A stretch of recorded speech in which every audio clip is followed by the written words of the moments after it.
Hello, my chicklets. Thank you for stopping by. I hope your April is going well for you. Today, I have a story for you called Just Holding On. This one is kind of a prequel to a longer story I wrote called Through the Screen. You don't have to listen to this one for that one to make sense, nor do you have to listen to that one for this one to make sense. I just wanted to let you know in case any of you are curious about the world and would like more of it. There is a little bit of a content warning at the beginning, but it is all just a dream, so don't worry about it too much. For now, let's go ahead and read Just Holding On. Janus looked down at the form bleeding in his arms. Stay with me, he begged quietly, putting pressure on the wound he had made. He would say it 1,000 times if it would be strong enough. If magic was real, maybe his words could be magic, but he knew it wouldn't be enough. The man in front of him was already growing pale. Logan, I need you to stay. You can't do this to me. I don't know how things will function without you. He pulled his gloves from Logan's chest, copper red painted across yellow. It was an unsettling contrast that made his stomach turn. How could he fix this? What did he do? His breath was short, heavy in his chest as he looked down at the man in his arms, quickly losing color. Logan had a small smile on his lips as he reached up. I'm still with you, he said softly. I still love you. The dying man was reaching up to him, trying to calm him, but it only made Janus choke more on his tears. His heart sunk into his chest. He didn't deserve that love. He didn't deserve that care, not when his knife was sitting off to the side of them, not when he had been the one that had caused the wound. This was what he was supposed to do, but he had long ago given up the pretense that he was going to actually hurt Logan. Long ago, he had promised he would protect Logan, and yet, here he was, the instrument of Logan's demise. He closed his eyes, tears sliding down his face on both sides. Logan, please don't, he said. Please don't leave. The mage gave Janus a weak smile before the light faded from his eyes. His hand fell, and Janus was left with the echoing realization that he was alone. His family might take him back, but he couldn't return to them. Not when they were the reason he had become the monster he was. Not when they had trained him and taught him, and that training was why Logan was dead. Janus reached for the knife, fingers clasping around it. He had nowhere else to go. Janus woke in a cold sweat, turning over in his bed, reaching for a light or something to pull him out of this darkness. His lamp wasn't on the bedside table, though. This wasn't his room. He paused, trying to sort through his thoughts until he realized what was happening.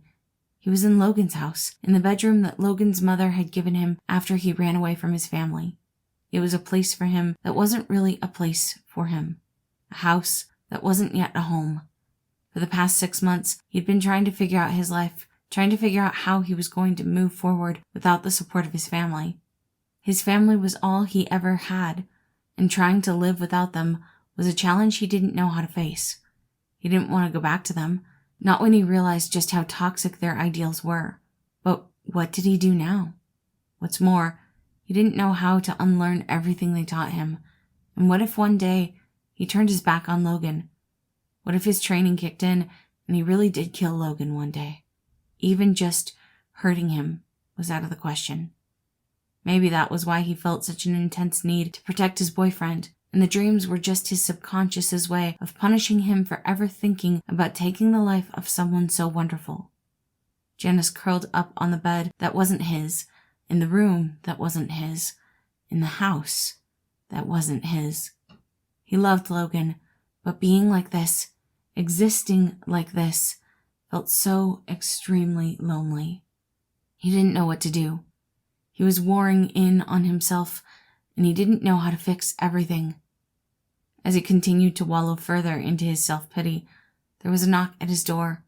It had to be the middle of the night, so he had no idea why anyone would be knocking. Was it a ghost? He went to grab one of the spectral blades, listening to the soft tapping one more time before throwing open the door. Janus immediately dropped the blade when he saw Logan standing there, an arm wrapped around himself, curled into his pajamas. Apologies. I didn't mean to disturb you if you were sleeping. I had a bad feeling. His eyes darted down to the knife now on the floor, but he didn't flinch away. He never flinched away. Why wasn't Logan scared of him? Janus took in a slow breath, letting his shoulders relax. Sometimes he forgot how powerful his boyfriend was, and that was a big reason about why Logan wasn't scared, because there was no reason for him to be scared. "It's all right, darling," Janus whispered, opening the door and letting Logan in. "Would you like to sit and talk for a bit? Maybe it would clear both of our minds." Logan wasn't normally like this. Soft, quiet, reserved. He typically walked around with a confidence and grace, both of which Janus admired. So to see him sitting softly on Janus's bed, curled up and looking up at the ex-hunter with pleading eyes, it was enough to calm the fear echoing in his own heart. Even more so than ever before, Janus wanted to protect him. "Thank you." Logan tapped the space next to him, not offering, but asking for Janus to join him. The other teen obliged, and Logan curled up against Janus and let out a soft, slow breath. There was no question asked between them. Janus just wrapped an arm around his taller boyfriend and leaned in. The two of them didn't need to talk about what was going on. They could just exist for a while. Maybe once they were both more comfortable, they could talk.